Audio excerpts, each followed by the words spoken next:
So last week, if you were here, Pastor Gene, in our study of the book of Ezekiel, encouraged us to just give some attention to the one another passages in the New Testament. And not only, as he pointed out, would that be a really great series for any of our personal devotions just at home, as you can look up those lists and kind of look through each one, but I was thinking we really should consider them together from time to time. I mean, the whole point of the one another verses, and there are so many of them, but literally the whole point is that they show us, God's church, how to relate to one another in the church so that we can be Christians who are growing and a church family that is thriving. And so from time to time, I'd like us to take a look at one of these commands so we can be strong in the Lord together and growing in that way. Now, some fundamentals to get us started, since this is our first one.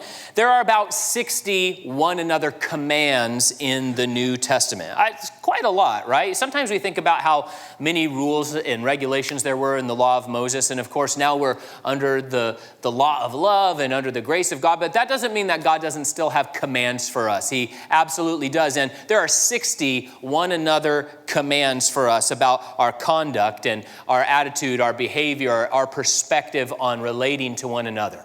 Most of them are positive commands, meaning they are instructions on how we should treat each other. But you'll find that there are also some negative one another's. Do not do this to one another, how not to treat each other. About a third of these commands tell us to love one another. That's what it always comes down to, right? Another third deal with the unity of the church. 15% or so are about humility, personal humility, putting others first. And Paul twice reminds us that we are to live out these commands, not only because God asks us to and it's the right thing to do, but because he says, we are members of one another. And that we treat one another this way because it fulfills what the Lord told us to do. Love others as you do unto others as you want them to do unto you, because we are actually connected. We are members of one another. That is the true spiritual reality. And therefore, we should do certain things accordingly, since we are members of one body, the body of Christ.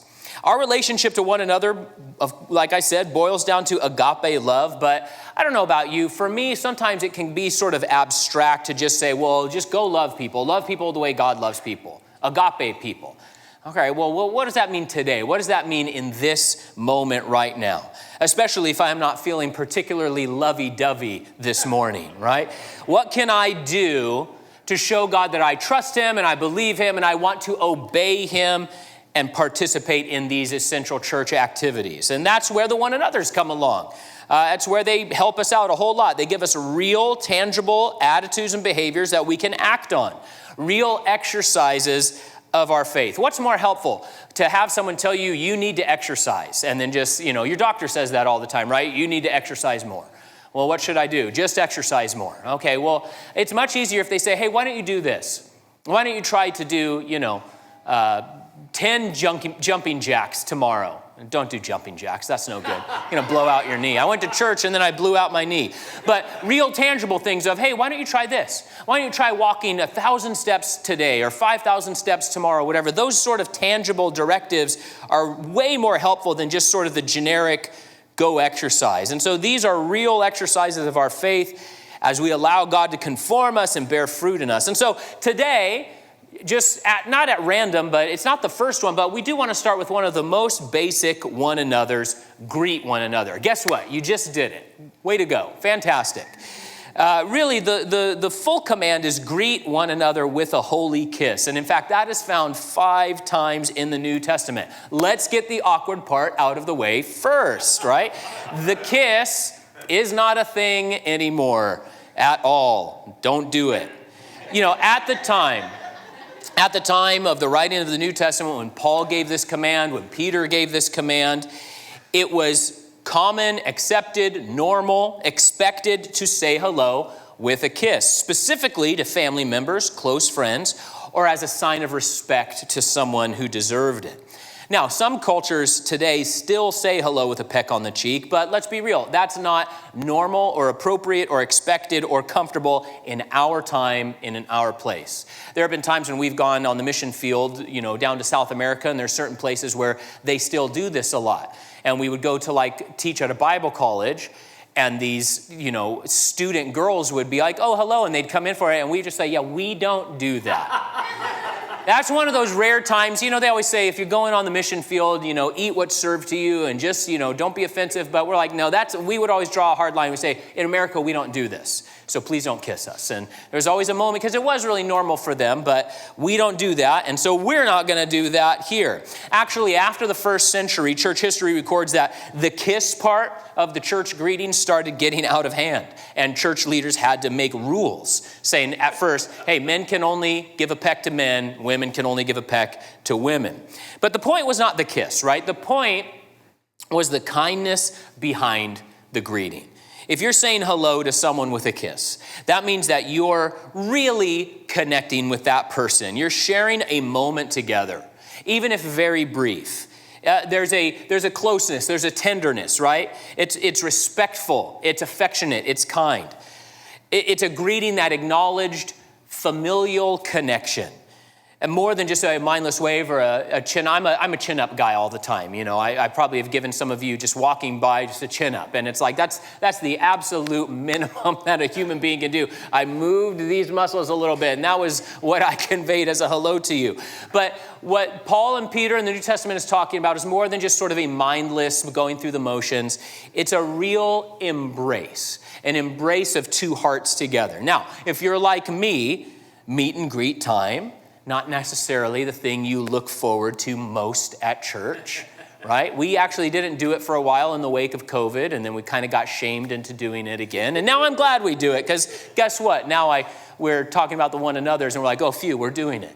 Interestingly, statistically, there are a lot of people who get a little nervous about saying hello to strangers. Even before COVID, according to this research, only 18% of churches had a meet and greet time during their services before COVID. That same researcher estimates 3 to 4% of churches have a sort of official say hello to someone time right now. And when you guys are surveyed, and I'm one of these people too, 58% of churchgoers say, I don't really like that. I'm a little bit uncomfortable with the stand and greet. And yet, both Peter and Paul said it's something we must do. And they said so 5 times. I mean, that's something just driven home again and again in the New Testament. Now, of course, we don't only fulfill this one another command during our official, scheduled meet and greet time.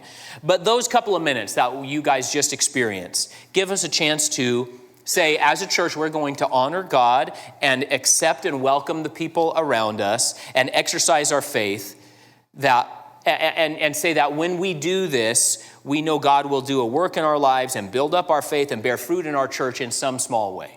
Right? How is he going to do that? By me saying hello or by me smiling at someone? I don't know, but he says that he will, and so we agree with him and want to obey him. Now, let me first say, I think that you guys do a great job greeting one another, not just in between worship and study, but before and after service too. But as we take a minute to focus on this command by way of application, I have a couple of ideas for us to just consider this morning. First, let's remember that our greeting time isn't just filler. God says it has a spiritual component. It's a chance not only to share warmth and to welcome someone, but to remind ourselves that this Christian around me, this Christian across from me, this person I've made eye contact with or am shaking their hand, this individual, even if I don't know them, is my family member, is a beloved member of God's family just like I am. And I can embrace them with the love of God with a simple hello and a friendly smile. Second, as we greet one another, let's try to read the room. Is the person I'm about to interact with signaling they'd rather not have a handshake or a full-on conversation? If so, that's okay. A smile and hello are still appropriate. Maybe not a bunch of questions. Maybe not a big opening up your arms like you want a hug, right? Read the room. Or as you stand and look around, is there someone who looks like they're waiting to be welcomed, but maybe they're new or maybe they're just in a weird spot. And so, okay, go and greet them. It's okay if they're a few rows away. The buses will wait, right? We'll wait to continue. If you're greeting someone you don't know, think about what you might say. How long have you been coming to Calvary is a better question than, is this your first time? No, I've been here for 20 years. Ooh, that's the end of your greeting, right? How long have you been coming to Calvary? How are you doing today might be too hard of a question for someone to answer. Try out, hey, how can I pray for you today? If you were in a culture where you greet with a kiss, right? Think about it. You have to be careful so that you don't plant your lips on the wrong spot, right? Right? You have to pay attention to what you're doing. There's some targeting, there's some aiming, there's some calibration that you have to do.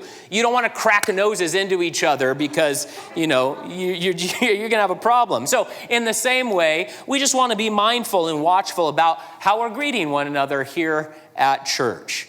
And third, if you're like me and on the human level, if we're being completely honest, I'd be fine if meet and greet didn't happen, right? I just sit and I'm just isolated. I'm just in my thing and church happens and that's fine. But that's the human level. Let's remember, God says this interaction is a meaningful part of our spiritual life individually and as our life, in our life as a church.